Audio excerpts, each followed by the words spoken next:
it's time now for the week that was.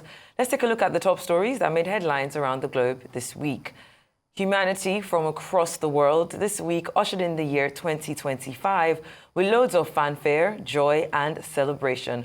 From Sydney to Mumbai to Paris to Rio de Janeiro to Lagos and to even New York City, it was one unbroken day of spectacular light shows, embraces and even ice plunges. In New York City, crowds cheered and couples kissed when the crystal-covered ball weighing about 6 tons and featuring 2,688 crystal triangles descended down a pole in Times Square. The celebration also included musical performances by TLC and the Jonas Brothers. Las Vegas welcomed 2025 with a massive fireworks show. The pyrotechnic show was held on the Strip with 340,000 people anticipating the fireworks as they were launched from the rooftops of casinos. Nearby, the Sphere venue displayed for the first time countdowns to midnight in different time zones. Across the southern border in Mexico City, thousands gathered at the Reforma Avenue to celebrate the arrival of 2025 with a concert of light and display. Countries in the South Pacific Ocean were the first to ring in the new year, however, with midnight in New Land striking 18 hours before the ball dropped in Times Square, New York. Auckland was the first major city to celebrate, with thousands thronging down or climbing the city's ring of volcanic peaks or a fireworks vantage point.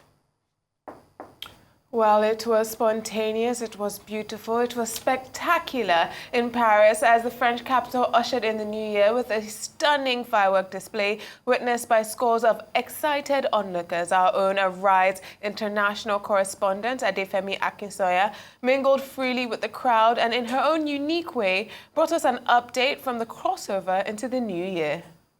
Well, a very warm welcome to you all. Welcome to the Arise News New Year's Eve special. We are live in Paris, the French capital. We are stood on Champs-Élysées. You got the iconic Arc de Triomphe behind me, and Whitney Houston is playing in the background. We are just a few moments away from bringing in the new year. 3, 2, 1, Happy New Year!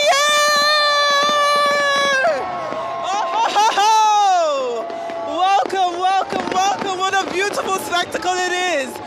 What a beautiful spectacle it is. We are bringing in 2025 and it is such an honor to be here. Look at all of the excitement. Happy New Year! Happy New Year! From the Philippines. Well, as you can imagine, there are lots of tourists. We are not the only visitors here this time. Lots of people from the Philippines, from the Middle East, from across Europe, and of course Africa too. We've come all the way from Nigeria to see how the Parisians, how the French are bringing in the new year.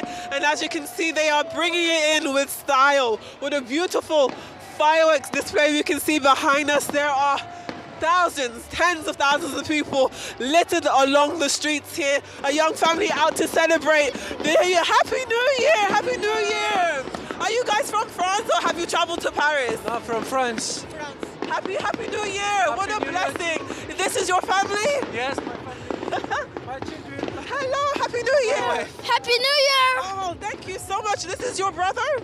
Yes. What's his name? Comment il s'appelle? It's Amir. Amir. Oh, wow, what a beautiful family. Happy New Year to you all. Thank you so much. Thank you very much. Got a beautiful couple here. Happy New Year to you both. Where are you guys from? Happy New Year. Where have you come over from? Egypt. Egyptian. Yeah. From Nigeria. And you're really welcome. Thank you and welcome to you too. Can you tell us one thing you are hoping for in 2025? And inshallah, peace. Inshallah, all the world. Bismillah. Inshallah. Thank you so much. Again in Paris. Again, absolutely. again Okay. Paris. Absolutely, you will, inshallah. Thank you so much. Well, you just heard from that couple from Egypt there. They're talking about how they would like peace in the Middle East, peace in the world, and her partner said that they are looking forward to coming back to Paris and visiting once more. So much excitement on the streets here, a beautiful firework display. It is just such a magical moment. The new year definitely comes with so much excitement and anticipation, and ultimately a lot of positivity for the future. When you're looking forward to 2025, what do you want to achieve in 2025? I want to everywhere is peace and happy. Absolutely, peace and happiness for everywhere. What's your name? My name is Arafat. Arafat, my name is Femi. So nice to meet you. Happy New Year. Happy New Year in advance. If you can think of one thing you want to happen in 2025, what would that be? I don't understand. Definitely getting closer with God. Yes. Yeah, that's one of my big goals. Yes. And just school and stuff. Definitely. And what is the goal that you have for 2025? I want to succeed in school and stuff and have be more closer to my family and stuff. This is my mom right here. Very beautiful mom. Very, very beautiful. There's my dad. Papa! Bienvenue! This is a camera. We are live in Nigeria. Please wave to the camera and say Happy New Year! France is a country that we know has had its own fair share of political woes this year. We do know that the government did collapse a few weeks ago in November and early December, of course, with the ousting of Michel Barnier by Parliament through a vote of no confidence. Essentially what had happened was he had won himself a lot of enemies when he tried to push through a budget without going through the proper protocols, and that obviously triggered a political crisis. But away from national politics in France, we also know that Nigerian President Bola Ahmed Tinubu also came to Paris for a 3-day state visit. Well, there you have it. Paris has brought in 2025, and they have brought it in with style. A fantastic firework display is still going on minutes into 2025, and you can imagine that the excitement on the streets has only continued to grow further and further. We have spoken to so many people on the streets of Paris here, stood along the Champs-Élysées and asked them what hopes and dreams they have for 2025, and a recurring theme is that of peace. Many people calling for peace in the Middle East, peace across the world, and then still you have people who are bringing out their families, their newborn babies, their children. So much happiness on the streets, so much excitement as we bring in a new year. I mean, look at those fireworks. It is such a spectacle to behold. And when you look at those lights, you look at the fireworks, you can't help but want to wish yourself and wish your family a prosperous new year. I mean, look at this. What a dream. This is so lovely. It's such a wonderful way to bring in a new year. Many people so excited about what they've been able to witness here. The history, the iconic fireworks is such a palpable feeling here. And as always, Arise News, the world's standout news channel, is here to bring you through it all. From 2025 and beyond, we are all wishing you the greatest year on record. May 2025 be the year where everything falls into place for you, where it all makes sense. We are so excited to continue to take you through the happenings around the world. Only here, only on Arise News. I'm Adefemi Akinsanya. You're watching Arise News from 2025 right here in Paris. Well, if you're not excited about 2025, Adefemi Akinsanya will make you excited about 2025. That was a beautiful way to enter the new year. And I think I'm excited to be back on this chair, on this beautiful weekend, this beautiful Saturday. It's a brand new year. And as Adefemi said, there's, a lot, and Riot is going to bring you up to date on the news of what's happening, keep you keyed in, but also it's a beautiful time. We're blessed. We survived 2024. We survived. We survived. A theme that was recurring in the interviews that even Adefemi did. You could just hear everybody just wishing for peace. Whether it's in the Middle East, whether it's in France, whether it's in the United States, whether it's even here in Nigeria, what people just want is peace. A country that people can go about their daily activities, make money, be able to put food on the table, be able to buy, fuel for an affordable amount. And I pray, now that we're in 2025, that things will start to look up. It was a really rough way to end the year last year. But of course, things are looking up. Like you said, if there's no how you will watch that, and like the fireworks, I mean, just all around the country, seeing Arise News being able to be well represented in different parts of the country as well. And then here in Lagos, we had our Greater Lagos Festival that was amazing. We had Burna Boy, we had Wizkid, Tiwa Savage, all these amazing acts. They had the governor there, the commissioner for tourism for Lagos State, just really showing that, we can also ring in the new year in style. And I really do that. I hope that we're able to keep it that way all year round. Absolutely. I mean, first thing will be to say Happy New Year to you, ladies. It's our first show for the weekend morning show of the year, and I think it is beautiful. Like you said, we survived 2024. It wasn't just rough towards the end of the year. I think it was generally rough for many people. But of course, people survived. People were determined to enjoy at least the last day of the year. And we saw that in the report that Adefemi did, just like like Shaitan said, a few of the reporters from Arise being everywhere in the world. I think it was Oji Okwe that was in Paris in December of 2023. It's Adefemi. Yeah. Now it's Adefemi. We'll see who goes this year among the angels. But the beauty of it, like we discussed last week, the beauty of it is the way that Arise packages its presentations, being there, getting things done, Arise, at the center stage of what is happening, at the forefront, yes. So that is in itself very commendable. And Sheito, you were right about, it wasn't just about Paris or London or Dubai or Singapore. It was also about Lagos. And I see that it wasn't just for Lagos alone this year. That's where you were in Abuja at some point. Yeah. And I saw that, that looked to me like for the very first time, there was like a December 31st thing that NTA showed briefly of some, activities, concert and stuff in Abuja. I also saw that Kaduna also joined, the fray. Ibadan was meant to do something, but for the tragedy that happened. So I think that the awareness of don't just, whistle into the new year, celebrate, be merry.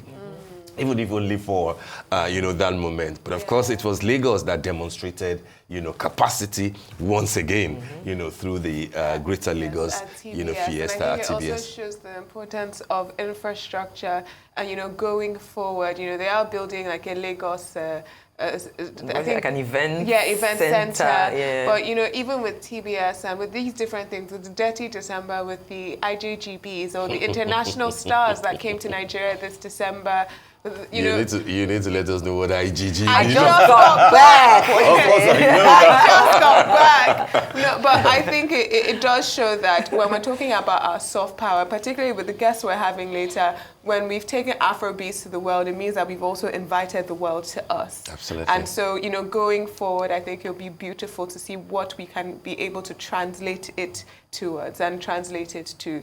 But yes, Happy New Year. It's beautiful to see. Happy New Year. How long, can you say Happy New Year for like all of January, right? Or if you've not seen, If you've I've not not seen the seen person. you, It's like your morning. It's like your morning, good the morning time until that you you wake see. up, or the time you're seeing the person. Yeah. But Happy New Year will be, Happy New if I'm Year. seeing you for the first time. Okay. Isn't it? All right. But I don't want to get tired of saying Happy New Year. All through January I'm because happy of to make it. a month-long thing. And then when would you be bringing your Christmas trees down? That's another thing that has been a bone of contention. Do you wait till the end of the month? I think you wait until like Valentine's Day is knocking at your door, and then you take the tree down and you put something red up. But because the festive season, like for me particularly, because it's maybe the only time I get to see my extended cousins, my extended family. So I hold on to it as long as I can. There's 12 more. There's 11 more months left in the year, so I'm going to hold on to all the vibes of Christmas for as long as possible because it's a beautiful time.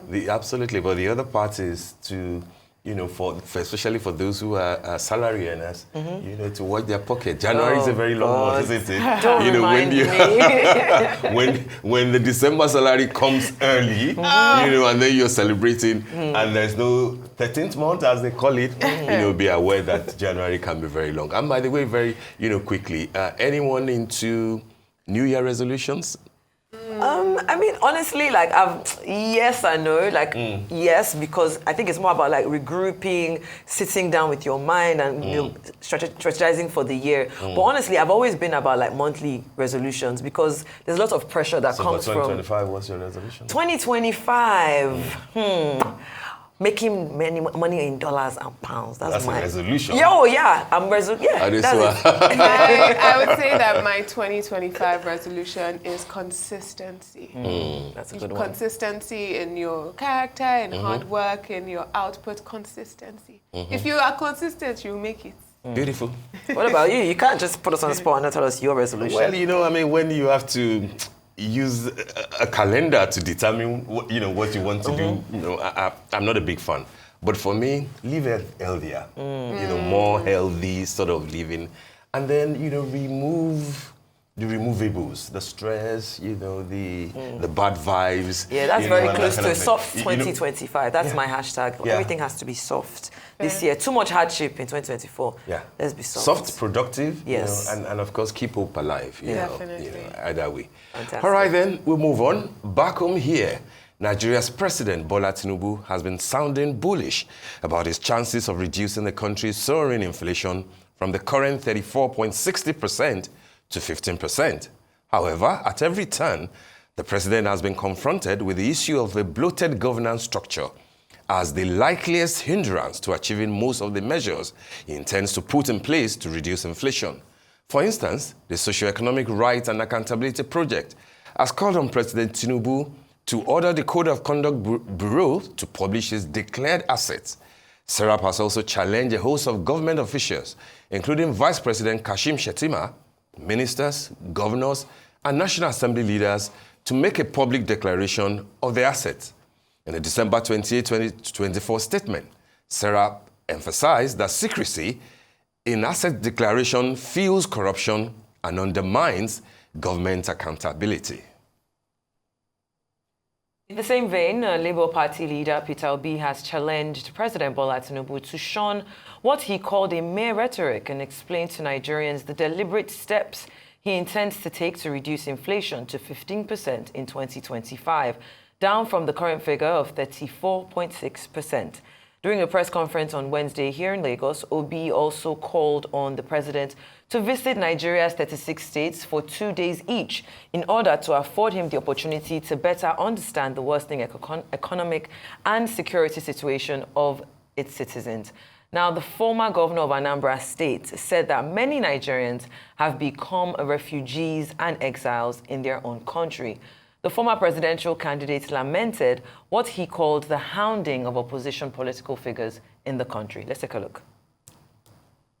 Mr. President, out of approximately 580 days you have been in office, it is reported that you have spent about 30% or around 180 days on more than 30 publicly recorded trips overseas.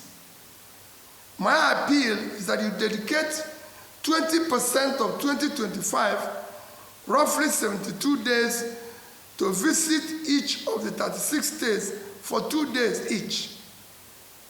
As a president, such visit will give you opportunity to better understand their economic and security situations across the country. I'll wait and see how the inflation will come down from 34 to 15%. Because the main driver of inflation, as you know, is food. On the sea rice, coming down from 100 to about 50, beans, coming down, all coming down below the minimum wage, then we can begin to say yes. So it is not something you say, it is what you do and what people feel. Government have consistently maintained that our tax to GDP, tax to this is very low. You've seen it every day. And I said it's wrong. Tax is a function of productivity. The country is unproductive.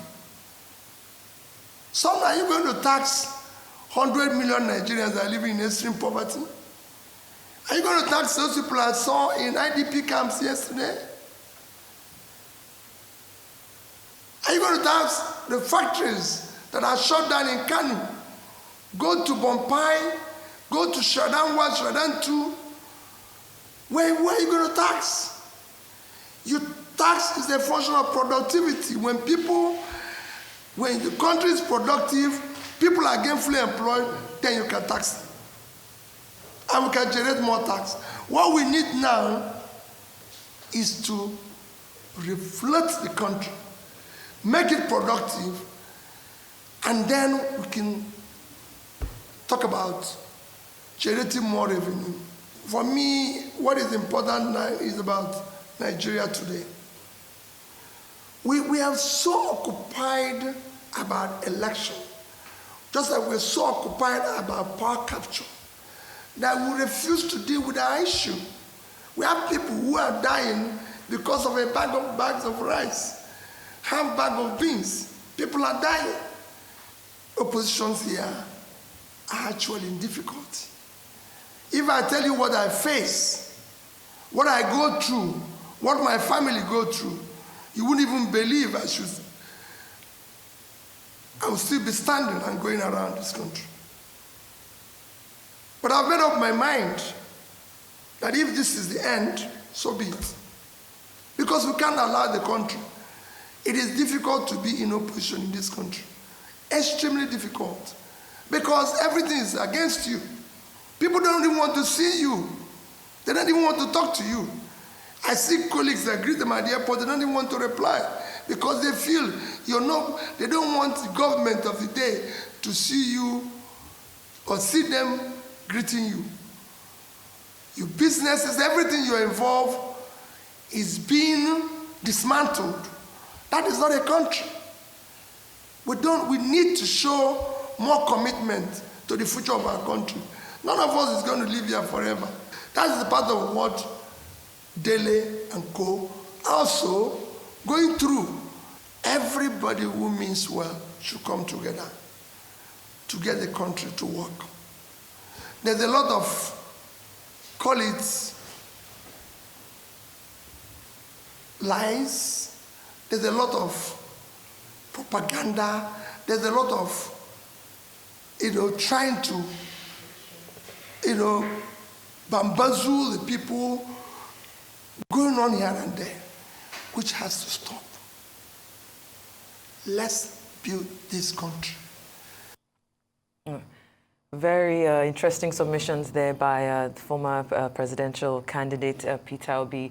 He's one person that has been very critical, or let's say analytical, of the current administration. And, from his standpoint, there's a lot of mixed reactions. But there are things that he did say in there that I believe that a lot of Nigerians agree with. Of course, not just about saying that, aligning, setting steps, but actually seeing those deliberate steps. When that presidential media chat happened towards the end of last year, I was really excited. I remember even on the show saying that we need to get at least one of those, and Mr. C was saying, so calm down, And then now we're hearing Peter Obi saying that, you know what, instead of spending all of this time going out of the country and visiting France and visiting all of these other nations, how about you actually spend some time, even if it's 2 days each, going to all the different states, outside of the Federal Capital Territory, to actually see and feel the pulse of the people.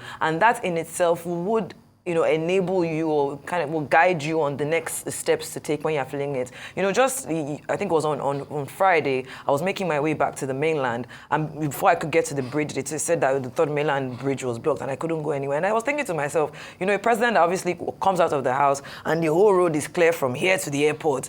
You have no idea how, even just looking outside the window, just it just seems like there's a certain disconnect. But I come back to, the speech that, or I say the press conference that Peter Obi gave yesterday, and he touched on the economic challenges. He highlighted Nigeria's declining economic indicators, including unemployment, food insecurity, and an unsustainable national debt, and criticized the administration for failing to channel their borrowings into regenerative investments. He touched on the cost of governance, advocating for a drastic reduction in government expenses, suggesting the redirection of funds towards critical sectors like education, like health, security. He also touched on transparency and accountability, which also ties back to what Serap was also talking about, declaring, his assets. And, leadership style is symbolic. I mean, there's so many things that he touched on.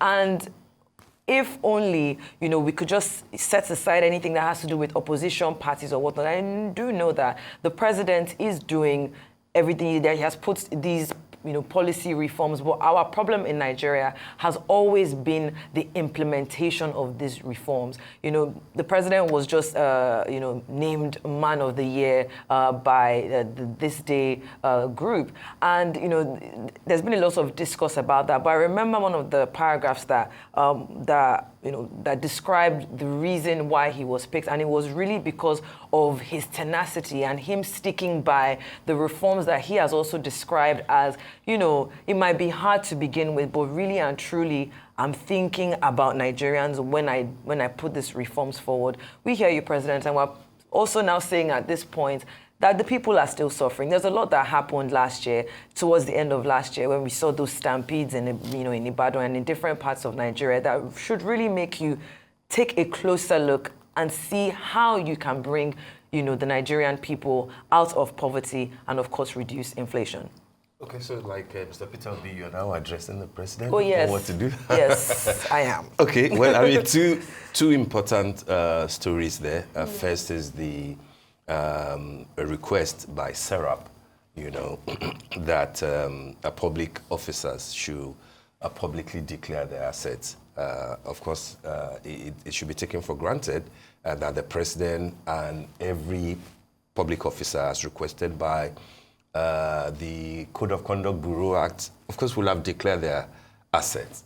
The law does not require them to declare their assets publicly. But of course, it's a moral question.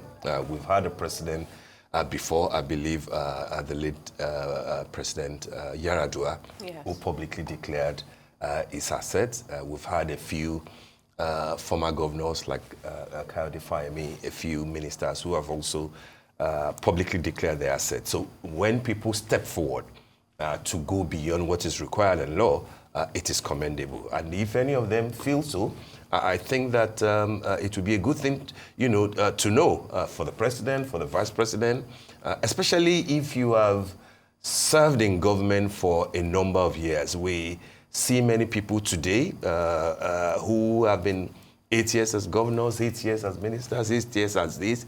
If you've done more than a dozen years, serving serving your fatherland, and then people see that you are now stupendously sort of wealthy, that fuels the demand that people should actually make public their their assets, and it would be a proper thing to do, even though they can be coerced. I think that's the sense in which Serap is asking and them to do that. It's not as if that people may not be able to justify if you have other businesses that you were doing while you were away, or how your businesses are running even while you are in government. So that's about that. For Mr. Peter Obi, Shaitan, you've highlighted the key issues there. Like many people were thinking during the media chat, that part of the key things that the journalists who had the opportunity to engage with the president, one of the key follow-ups that people were expecting was how he was going to bring down inflation from more than 34% to 15%. Maybe it would have been a lot clearer. That would have given a better hope and assurance to people, and not just to just say that, things will be better, be hopeful. We didn't have that opportunity to hear the president analyze his own budget that he has put forward for 2025, particularly how it will affect, inflation. After everything said and done, it all comes down to what can the people afford, how are people living, standard of living, and etc. Two more important things that Mr. Peter Obi said. First is first will be the part about asking the president, to do less of international trips, and then use 20% of the time that he reportedly devoted to international trips to go into all the 36 states of the Federation. I'm not so sure what the sense in that, means, what it's trying to convey. If it's to determine how well the president knows the country, I believe that the president knows the country. He's been the governor. He went almost, all around all the states while he was campaigning. And you don't need to go to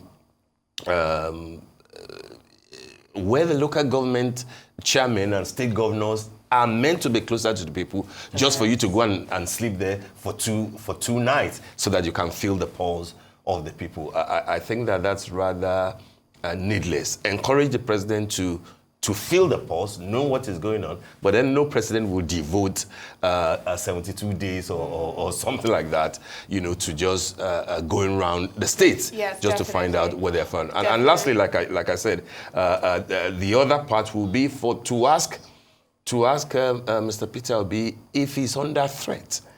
Because there's a part of what he said, that if I open my mouth, what I've been going through, what my family members, I think that's rather weighty. Yes. If it is about people that are close to you, because of the patronage that they may not be getting from government, they are reluctant to identify with you in public.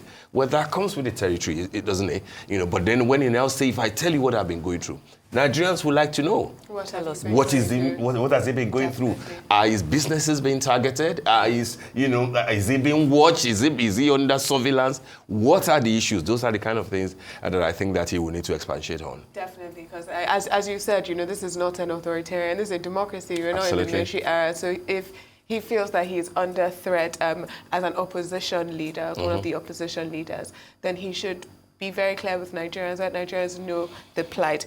But, we're talking about this asset declaration because the Prime Minister of Thailand just declared her assets, Sinawatra, I believe this was like yesterday or 2 days ago, yes. Assets of $400 million, over 200 designer bags, yes, 75 luxury watches. But I do think that when you're going down to your handbags, your shoes and your watches, what you're also trying to do is that this transparency promotes confidence or more trust in government, right? And so it's a moral question, as you said, it's not a legal one.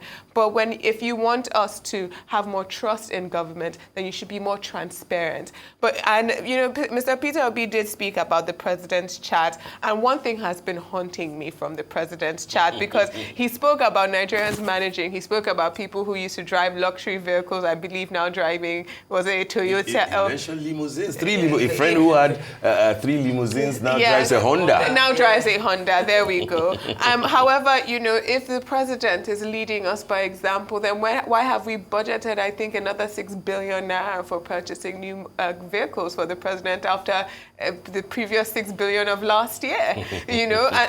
No, because if we don't have to, and if anyone has gone through our spending, our procurement in the last year, the foreign exchange that we get for the president's trips, for the first lady's trips, the amount of money that goes to it, the defense of the presidency is a very clear one. We're going to go and secure investment. We went to France to secure investment. We went to India to secure deals.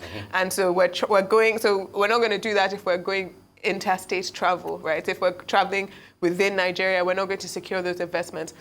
And that's very valid. However, if we see the actual price tag of these trips, then we have to do a cost-benefit analysis, that how beneficial are these trips.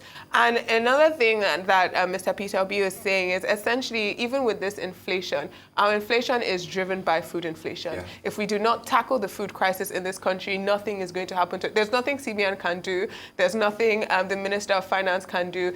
if we do not tackle food inflation, Nigeria's inflationary pressure will continue to rise. If we do not solve our food crisis, we are going to still struggle with inflation. And you have another thing where the State House, the presidency is putting over 1 billion naira to State House Medical Center, but they're putting about 200, 300 million naira to NAFDAC state offices, right? Why does the presidency itself get such an outsized portion of the budget? Why would it be more expensive to build apartments for the State House Medical Center than to build offices, state offices for the whole of NAFDAC? Does the president require more money than the Nigerian people? It will even go to the question that Mr. Peter B asked. Does the president use the health facilities, in Nigeria? If you are voting £1 billion naira almost every year, sometimes it looks to me like they just, it's cut and paste of the previous budget. And but at this one, like we did last year, a whole lots of focus. Has to go into, looking at the budget heads and things like that. I'm sure it is we're very going to do important, that. for the survival of the country. Yeah.